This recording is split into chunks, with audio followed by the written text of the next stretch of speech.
Good morning from Panhandle Outdoors, America's only daily outdoor TV show.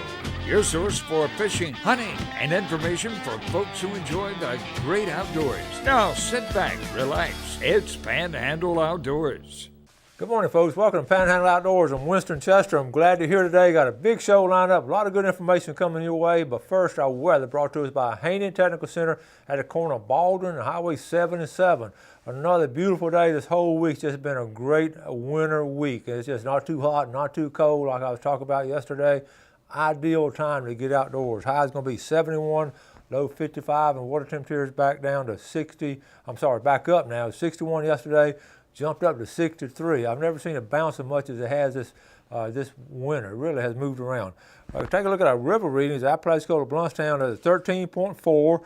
Now, river readings brought to us by Sandhill Seafood up on Highway 77. They got a lot of good food up that way and a lot of fresh seafood. So pay them a visit right past Bozeman High School there. Now, it's 13.4 at Apalachicola, and it's going to be down to 9 by Saturday. So it's going to good drop. Saturday will be a good day to be on the river. Choctaw at Caravelle is 9.9, and on Saturday it's going to be right around 9 foot. So it's going to be good on both rivers. The tide chart brought to us by Kent Forest Lawn Funeral Home and Cemetery. We're looking at a little bit of movement here. Low tide at 7:56 and a high tide at 3:17 in the afternoon. And then another low tide drop at 7:54. So we're getting those neat tides. And we're on a waxing moon. And marine forecast south-southeast at 5 to 10. So let's take a break and we'll be right back with our guest.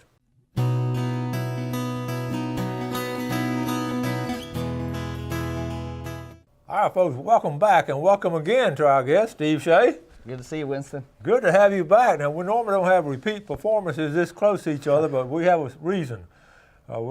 Steve, we talked about this before. Last time he was on as regional director of this region and all, and what a job he has. But we're going to get down to the bare bones today. We're going to talk about deer and deer management and hunting bucks and all. But first, we got a little bit of sad news on the outdoor front. The outdoor world here in the Panhandle lost an icon in Phil McCormick, a taxidermist. Yeah. And you knew him, and tell us about it. Oh, yeah. Phil, great friend of mine, a great taxidermist, owns Critter Creations here in town, and he passed on Monday. I guess he had a tumor.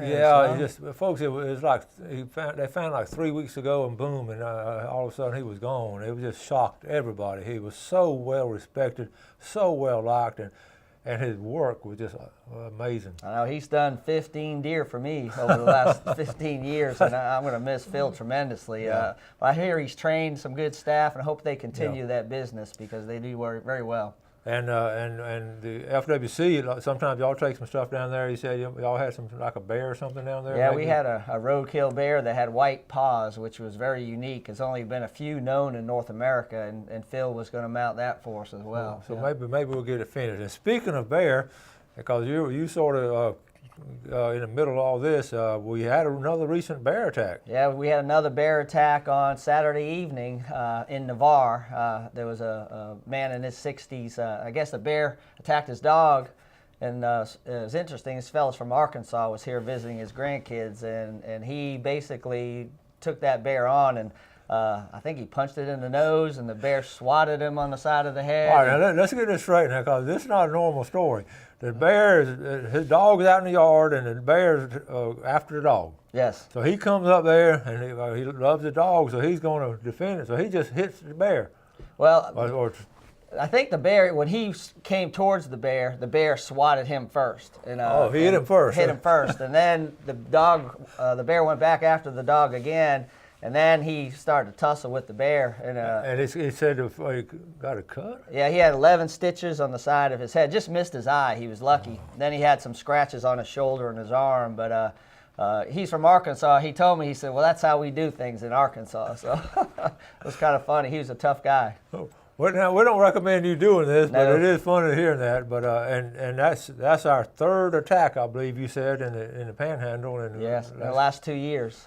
And most of our attacks are related to attractants, trash, bird feeders. That's what bring bears into the urban area. So it's really important for people to secure their trash, keep bears from wanting to come into neighborhoods. So. And they're the bear-proof feeders. I mean, I get pictures almost weekly. I do weekly get pictures of bears with the feeders and all, and the mama bear and a baby bear on top of their shoulders. It's like an acrobatic circus sometimes. They'll get them. Yeah, and one thing that I've noticed this year, and many of you guys that are deer hunters and have feeders, that the bears seem to maintain their activity throughout the winter this year. I've seen bears all the way through January, and usually things settle down, but it's been unusually warm this winter. The bears have stayed active, and that may be one of the reasons we had this attack. It's very uncommon to have that kind of a conflict incident in this part of the state in the middle of the winter. Yeah. That is unusual, and it's been we talked about it. It's been springtime in January. We talked about it on the show, but it has been an unusual winter. Sure has. And sure has. We hope we get some more cold weather. And what happens when they stay active, they got to keep eating. Yep. And that's what they're doing. Yep. Okay, now let's get on what we're paying for this morning to come on the show and talk about some deer. But again, I'll tell the people your background is a fascinating background. On your education all in the bear management and all. So Well, I've always been a deer guy. I mean, I went to graduate school, studied whitetails and sandbar deer on St. Vincent Island. Then when I was hired with the GFC back in the mid-'80s, worked and did a lot of deer work, and actually did a lot of research and published on deer. And actually in the southeast, in these poor quality habitats, a lot of how we manage whitetails now is based on the research that I conducted in the late 80s and 90s. Went to Tyndall and actually ran a deer research program out there. I had deer pens out there and did a lot of research on nutrition physiology. Learned a lot about Florida, the rut that we're going to talk about today, why it's so late here in this part of the state. And subsequent to that, was lucky enough to wrote a couple chapters and a couple books on whitetails.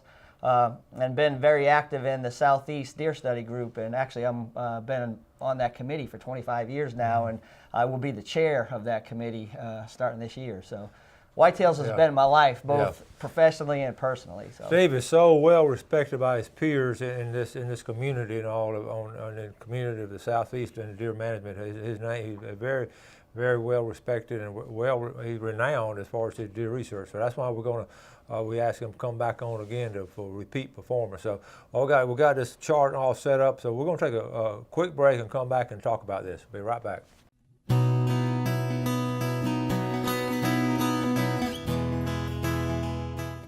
Okay, welcome back. Sitting here with Steve Shea, wears several hats, but today he's wearing the hat of the research biologist, well-renowned research biologist with the FWC, and so I'm going to let you get started. I'm going to turn it over to you. So tell us what you got. Well, I think most hunters out there right now are really interested. We're right in the peak of the rut. I've been talking to a lot of guys, and the bucks are chasing. This past week, probably more big bucks been killed than we have all year. And we have such a late rut in this part of Florida. But if you look at this diagram, it shows that the Southeast has a very asynchronous rut compared to the rest of North America. You can see that the rut in most places in the country is in November. But in the South, it's all over the place. And if you look at Florida, it's even more crazy than everywhere else. We have the most asynchronous rut of any state in the country. Go figure. And if you look at extreme South Florida, I mean, the breeding season is in the summertime. I mean, there's breeding as early as June and July down there, but the peak is July, August. As you move up the peninsula, it gets later into September and October. But what's really crazy is in North Florida, which is basically the same latitude, in the Jacksonville area, we run from October, and as you move west, it gets later to November, gets December in the Tallahassee area, gets in January in the Panama City area, and as we get closer to Pensacola, it's in February. So a very, very late rut, and there's big consequences to that in regards to what it does to our deer. Deer that are born so late, the fawns, that first year, their set of antlers are almost always spikes. And so a lot of hunters think, well, why do we have all spikes as yearlings in this part of the state? Well, the reason is because those fawns are born so late. Most of our fawns in the Panama City area don't hit the ground till August. Okay. And as you go west towards Pensacola, it's September and October. So those first set of antlers, they're not old enough to grow big antlers. Okay. And so that's why we have the antler regulations that we have in this part of the state. South of I-10, it's got to be a fork. Well, that protects most of the yearling bucks. But north of I-10, where the habitat's a little better, they have a 3-point on the side, and that protects most of the yearlings there. So there's a reason why we have these antler restrictions. It's based a lot because of when the rut is. Okay. But if we look a little more, you say, well, how do we figure this out? We've actually conducted deer collections across the whole state. And we actually shoot does, at night with gun and light with a permit. Yeah. And we actually can measure the fetuses, and we can tell by the length of the fetuses when that deer was bred. And so they did research in pens to figure this out. So it's a standard type of a measurement that you do on those fawns or fetuses. Okay. This is Elena Garrison. She's actually our statewide deer research biologist. She's a Finnish. She's from Finland. Awesome lady, but she's the one that's conducted most of this research across the state. Wow. But if you think about how our hunting seasons have changed over the years, before we knew what the ruts were, we just had 2 zones. We had the Northwest zone, and then the rest of the state had the same season. I remember that. And the seasons were that way because of when the rut was. But as we learned more, as we started doing these collections, we broke it down into 3 zones. We had Northwest, Central, and then the South zone. And I like this. This is like from 1988 to 2009. So exactly. This was really simple. I could understand this one. Yep. And then after 2009, we basically filled all the data gaps. Places that we didn't know where the rut was, we did a bunch more collections. So y'all, here's what's going on. Y'all are studying every year. The biologists, this year after year, y'all putting these studies together and coming up with this information. Well, we do it in phases. Okay. We just get reports from hunters, like down in the Tampa area, that say our rut is way later than what you guys think here. Well, we said, well, we don't really have enough data there. Okay. So then we did a bunch more work, and then we found that you're right. There was actually late rut going down there in the Tampa area. So now you see that we have... That is odd, yeah. That little B zone there is because that rut there is similar to it is up in Now, Steve, as a biologist, how would you explain that? That sort of just sticks out as so ironic with that area. Well, this is it. This is like the $1 million question. Yeah. And if I knew the answer to this question, I probably would be working with the FWC. It's crazy. What we think is back in the 40s, 50s, is all across the country there was deer relocations done to repopulate areas where deer were gone. And these happened, the sources of those locations were from different areas. And so they think that there may be slight differences in genetics, and those deer that were introduced, say, down in the Tampa area may have come from an area in the South where it had a late rut. Okay. And but the thing is I cannot explain why there's such a great difference at the same latitude, like across North Florida. Yeah. And if you think in the north, we have harsh winters, so it's a survival advantage. What happened through genetic selection is deer that were born late died in the winter because they weren't big enough. But the deer that were born early survived, and so that's why the rut across most of North America is synchronous. They're bred in November and they're born early enough that they can survive the winter. Okay. Well, in the South, you don't have those kind of pressures. And so what we find is other pressures that affect survival is what has caused these slight changes in the breeding season. In extreme South Florida, high water is what kills fawns. Yeah. And so the fawns are born during the dry season, so they have a survival advantage when the high waters come. So there's little things that have affected why. And the big thing, everyone said, well, why is deer breeding chronology so inconsistent in the South? I said, because the environment allows them to be able to be different, because you don't have that big survival pressure winter that's killing them. Okay, that makes a lot of sense. But this slide, basically all those little dots on that map show where we did deer collections and actually saw what the rut was. And you can see the different colors show you where the rut is. And you see like that in that B zone, right in that bullseye, that was a real late rut right there outside of Tampa. But it's crazy that they have this much of a disparity in one state. It's really is so unusual. That is, yeah. And then up here in Panhandle, we're right on task as far as time wise. Yep. And so right now you're looking at peak rut from here over to Pensacola. Okay. In Gulf County, where my lease is, by Weewa, we did a collection there, and it was the 8th of February was the peak rut there. Okay. And the guys out there right now saying they're just chasing. I mean, so now's the time to be in the woods. In fact, right for the show, I'm headed for the woods. I'm getting fired up. But listen, and it's all different times of the day too. We will talk about that later. I mean. Yeah, and lots of times people say, well, I'm not seeing the rut activity.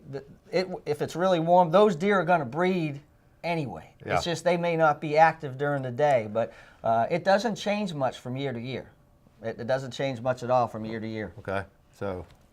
But you know what's interesting? This shows in the more further south you go in Florida, the breeding range of dates is much wider. So that's why that is. And then you got 73 days in South Florida. Yep. And up in North Florida, it's about a month long. But Okay. part of that is our fawns are born so late that almost none of them breed.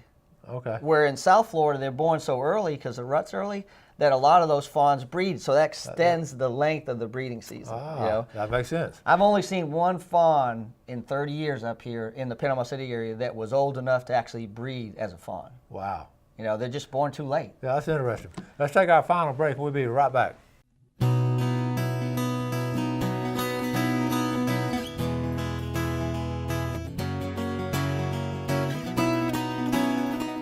Okay, welcome back. We got a lot to cover, so quickly let's move to our fishing game time brought to us by Blue Water Outriggers down in St. Joe. 325 to 525 this afternoon. 350 to 550. Add some names real quick. Hastings Shaw from Ponce de Leon. I like that name, Hastings. Deb Krumnaker, Debbie and Marty camping down in St. Joe Beach. They move around the country. Sheila Evans, Panama City Beach, and William Evans, Panama City Beach. So we're going to add, got a lot more to add tomorrow, but we're going to move on now. Real quick, just some general things. The deer scent, deer masking. What do you think real quick about that? I tend to not like to use deer scents at all. Deer are so scent, that's their best defense is their nose. And to me, no scent is the best scent. So what I try to do is, wash all my clothes and scent free.